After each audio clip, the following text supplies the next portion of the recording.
حضرت ابو ہریرہ رضی اللہ تعالیٰ عنہ بیان کرتے ہیں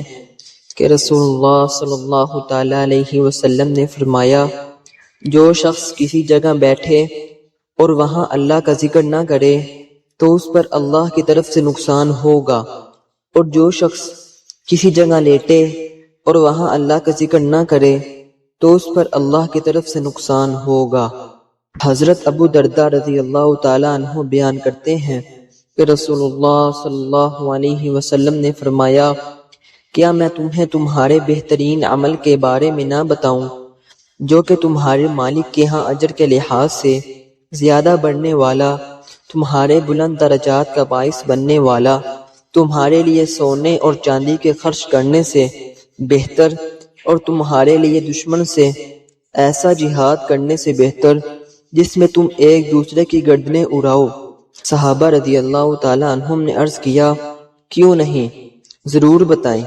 تو آپ صلی اللہ علیہ وسلم نے فرمایا، اللہ کا ذکر۔ حضرت ابو ذر رضی اللہ تعالیٰ عنہ بیان کرتے ہیں کہ رسول اللہ صلی اللہ علیہ وسلم نے فرمایا، اللہ تعالیٰ فرماتا ہے، جو شخص ایک نیکی لے کر آئے گا تو اس کے لیے 10 گنا ثواب ہے اور میں اسے بڑھا دوں گا، اور جو شخص برائی لے کر آئے گا تو برائی کا بدلہ اس کی مثل ہی ہوگا، یا پھر میں بخش دوں گا۔ جو شخص بالشت برابر میرے قریب آتا ہے تو میں ایک ہاتھ تقریباً 1 میٹر اس کے قریب ہو جاتا ہوں، اور جو شخص ایک ہاتھ میرے قریب ہوتا ہے تو میں 2 ہاتھ اس کے قریب ہو جاتا ہوں، اور جو شخص چلتا ہوا میرے پاس آتا ہے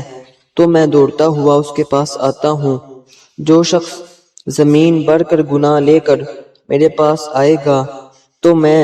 اسی قدر مغفرت لے کر اس سے ملاقات کروں گا، بشرطے کہ وہ میرے ساتھ کسی کو شریک نہ ٹھہراتا ہو۔ حضرت ابو ہریرہ رضی اللہ تعالیٰ عنہ بیان کرتے ہیں، رسول اللہ صلی اللہ علیہ وسلم نے فرمایا، اللہ تعالیٰ فرماتا ہے، میں اپنے بندے کے گمان کے ساتھ ہوں، جب وہ مجھے یاد کرتا ہے تو میں اس کے ساتھ ہوتا ہوں، اگر وہ مجھے اپنے دل میں یاد کرتا ہے تو میں بھی اسے اپنے دل میں یاد کرتا ہوں، اور اگر وہ مجھے کسی جماعت میں یاد کرتا ہے تو میں اسے اس سے بہتر فرشتوں کی جماعت میں یاد کرتا ہوں۔